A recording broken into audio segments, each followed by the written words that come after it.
یعنی motivational speaker آپ کو کہتا ہے کہ میں آپ کو سمجھانے کا، قائل کرنے کا، ایک نشست پہ بیٹھنے کا 5,000 روپیہ لوں گا، اور ہمارے اسٹوڈنٹ وہ 5,000 روپیہ دے کے اس کے پاس بیٹھتے ہیں تاکہ تھوڑا موٹیویٹ کر دے، لیکن اتنی کتابیں لے کے عالم جمعے والے دن بیٹھا ہے، اتنی کتابیں لے کے، اور وہ کہہ رہا ہے تم سے کوئی مطالبہ نہیں، صرف ذرا جلدی آ جاؤ۔ مسجد میں پنکھے چلا دیے ہیں، آسانی پیدا کر دی ہے، وضو کا انتظام کر دیا ہے، چونکہ میں آپ کو ذمہ داری سے کہتا ہوں کہ کچھ چیزوں کے لیے بندے کا دل اگر اس طرح کھل جائے نا جس طرح ہونا چاہیے۔ میرے اسا فرمایا کرتے تھے خیرات لینی ہو تو صرف پیالہ تو سیدھا کر لے بندہ، اگر پیالہ ہی سیدھا نہیں ہے، ہمارا وہ مزاج نہیں، معذرت کے ساتھ مذہب کے معاملات میں بات سننے کا، پڑھنے کا، غور کرنے کا، اگر وہ مزاج ہو ایک منٹ کے لیے کہیں اور نہ جانا پڑے، کائنات کی ہر نعمت ہمیں دروازہ رسول سے ملے۔ لیکن وہ والہانہ پن، جب میں پڑھتا تھا، اب تو مجھے نہیں پتا، کافی دنوں سے میں نے معلومات نہیں کی، جب میں نے میٹرک کیا تھا تو رزلٹ 31 مارچ کو آتا تھا، تو جو بھی کسی دا آیا 31 مارچ میں،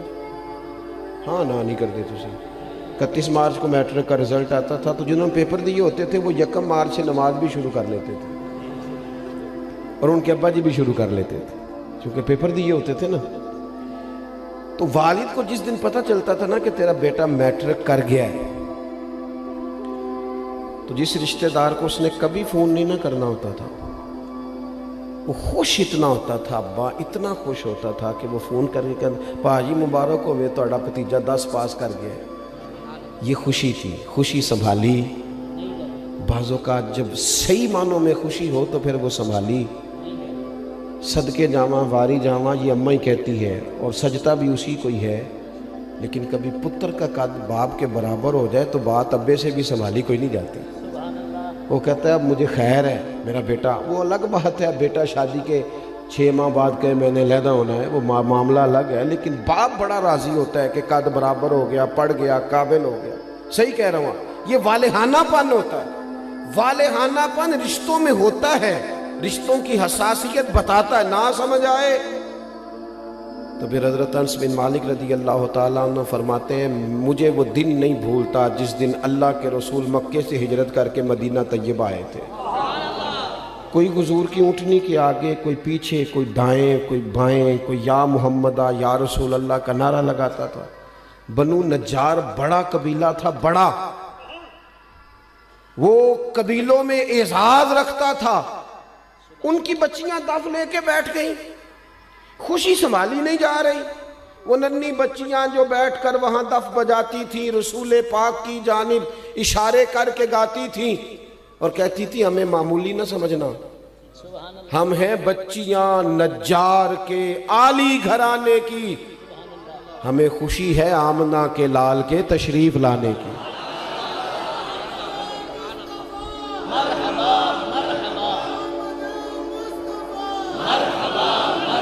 تھوڑا سا نا اس میں والہانہ پن پیدا کریں، بس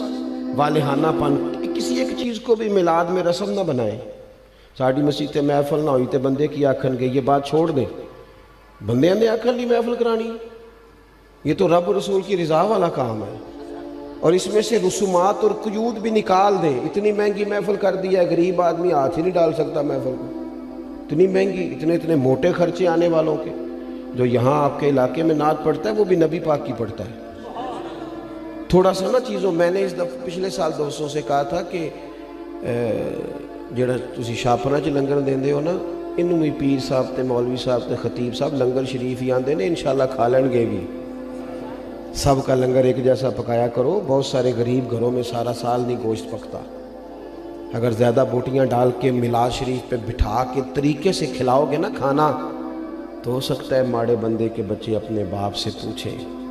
کہ ابا جی سان تے کدی انج نہیں لبا، یہ اج کی ہے، اس بھی رو کے آکھنے پتر رج کے کھاؤ، اج نہیں کوئی تانوں ڈکدا، اج میرے نبی پاک دا میلاد شریف، لیکن اس میں جذبات لے کے آئیں، احساسات لے کے آئیں، اس کا بھی وہ والا ماحول نہ بنائیں جن نے 2 لاکھ دیتا ہو مہمان خصوصی، سٹیج دی زینت بس کریں۔ حضور کی محفل میلاد کا مہمان خصوصی وہ ہے جو آ کے فجر کی اذان دیتا ہے، جو مسجد میں جھاڑو دیتا ہے، جو رسول اللہ کے دین کی نوکری کرتا ہے، نہ سمجھ آئے تو بخاری شریف سے اس خاتون کا واقعہ نکال کے دیکھو جو میرے نبی پاک کی مسجد میں جھاڑو دیتی تھی۔ صحابہ نے حضور کو تکلیف دینا پسند نہ کیا اور جنازہ پڑھ کے دفن کر دیا تو حضور قبر پہ آ کے کھڑے ہو گئے، اور ساری دنیا گنبد خضرا پہ، اور حضور کسی کی قبر پہ آ جائیں۔ نبی کریم آ گئے قبر پہ کیونکہ یہ مسجد میں جھاڑو دیتی ہے، حضور قبر پہ کھڑے ہو گئے۔ ویسے تو دوسرا جنازہ جائز نہیں، لیکن وارثوں نے نہ پڑھا ہو تو پھر جائز ہوتا ہے، اور حضور تو خود وارث ہے نا ساری امت کے۔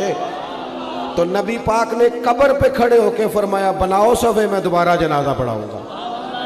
تھوڑا سا نا حقیقتوں کا سفر کرے۔ بڑی ہو گئی رسمی باتیں، بڑا کچھ ہو گیا، اب تھوڑا سا نا ہمیں اپنے مزاج میں دیکھو۔ حضور نے کہا تھا کسی صحابی سے کہ میرے ناک سے یا میرے منہ سے بلغم نکلے تو چہرے پہ مال لینا۔ ادب اور محبت اور والہانہ پن ہو تو انداز بھی آ ہی جاتے ہیں، انداز آ جاتے ہیں۔ حضور نے کہا تھا کسی سے کہ میرے وضو سے جسم سے جو پانی لگ کے گزرے تم چہروں پہ ملنا، کہا تھا۔ بلکہ آپ صحیح مسلم شریف دیکھیں، حضرت ابو ایوب انصاری رضی اللہ تعالیٰ عنہ فرماتے ہیں نبی کریم علیہ السلام میرے گھر کو حضور نے رونق بخشی، میرے غریب خانے پہ آئے تو میرے گھر کی 2 منزلیں تھیں، نیچے میں رہتا تھا، اوپر کئی دفعہ بچے ہوتے تھے یا خالی ہوتا تھا۔ جب محبوب تشریف لے آئے تو میں نے عرض کی حضور جو آپ پسند کریں، تو فرمایا میں نیچے رہتا ہوں، لوگوں نے آنے جانا ہے، لوگوں کو آسانی ہوگی۔ حضرت ابو ایوب انصاری کہتے ہیں بچے لے کے چھت پہ چلا گیا، لیٹ گیا۔ رات کو میں اٹھا، اچانک آنکھ کھلی، چھت پہ چل رہا تھا تو میرے دل میں خیال آیا کہ ابو ایوب کہیں ایسا نہ ہو کہ جہاں تیرے پیر ہیں وہاں نیچے حضور آرام فرما ہو۔ خیال آیا، یعنی اگر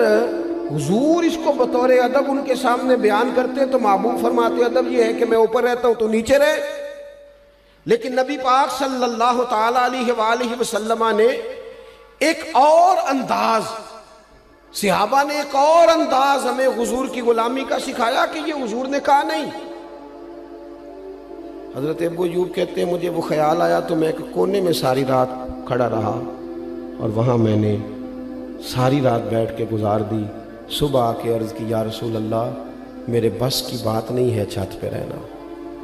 جہاں نیچے آپ تشریف فرما ہو۔ محبوب نے یوں نظر اٹھا کے چہرہ دیکھا اور ان کی قلبی کیفیت اور ان کے باڈی لینگویج اور ان کا انداز کا اخلاص،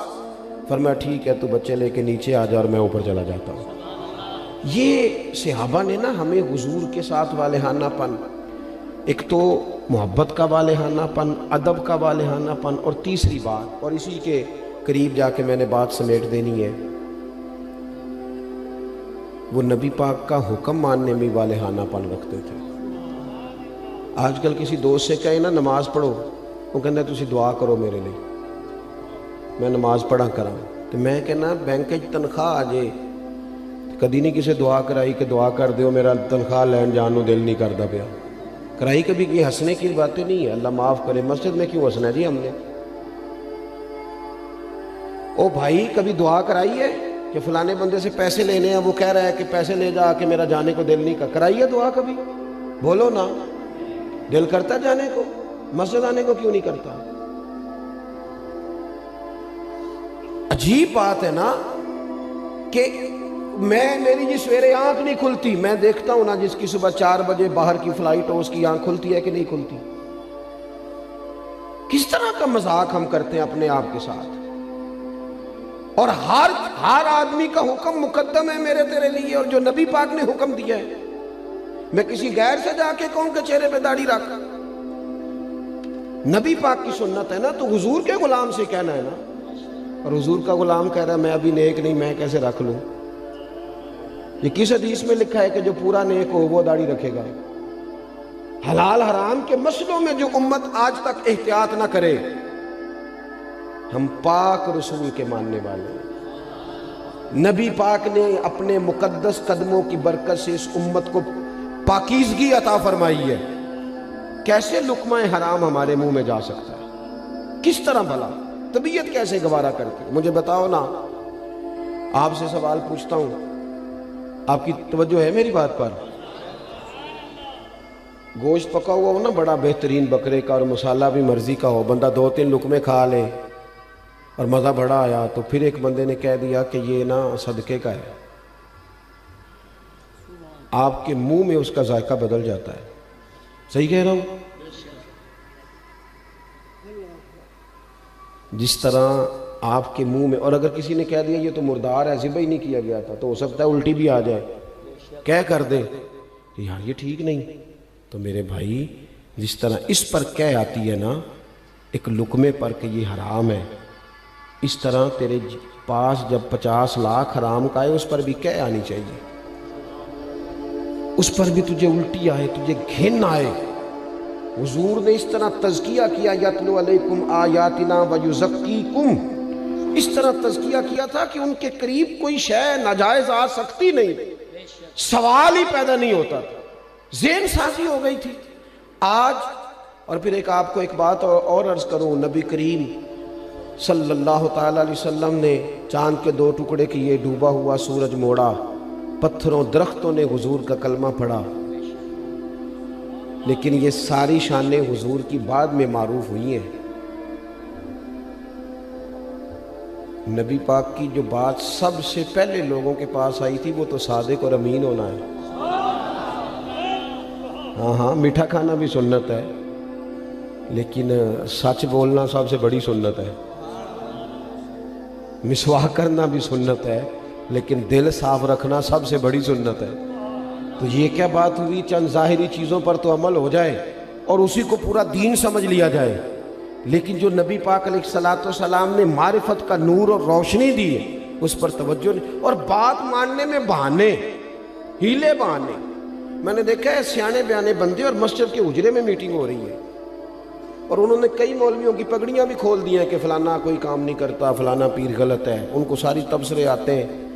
نماز کا ٹائم آتا ہے تو ان میں سے بہت سارے لوگوں کو کام یاد آ جاتا ہے، کئی کہتے ہیں میں نے وہاں جا کے پڑھنی ہے۔ یہ کیا صرف لفظوں کا ہیر پھیر ہے؟ صرف ہم نے وہ، میں جاتا ہوں نا، اب تو خیر مشکل ہو گیا ہے زیادہ جانا، ادارے کی مصروفیت بڑھتی جا رہی ہے دن بدن، لیکن میں دیکھتا ہوں کہ 21ویں محفل ہے جی ہماری، بانی محفل بتاتا ہے آپ نماز پڑھتے ہیں کہ نہیں، دعا کرو۔ 21 مولوی مل کے بھی تجھے نیک نہیں کر سکے۔ میں نے کہا آج کے بعد نہ بتانا کسی کو، وہ کہیں گے کس طرح کے لوگ ہیں، 21 بندے آئے اس کے پاس اور ایک کی بھی بات نہیں سن سکا۔ چیزوں کو اصل پہ لائیں، اصل ہوتی ہے، اور بنیادیں ٹھیک نہ ہوں تو پھر آپ عمارتیں کھڑی کریں، کیسے کھڑی ہوں گی؟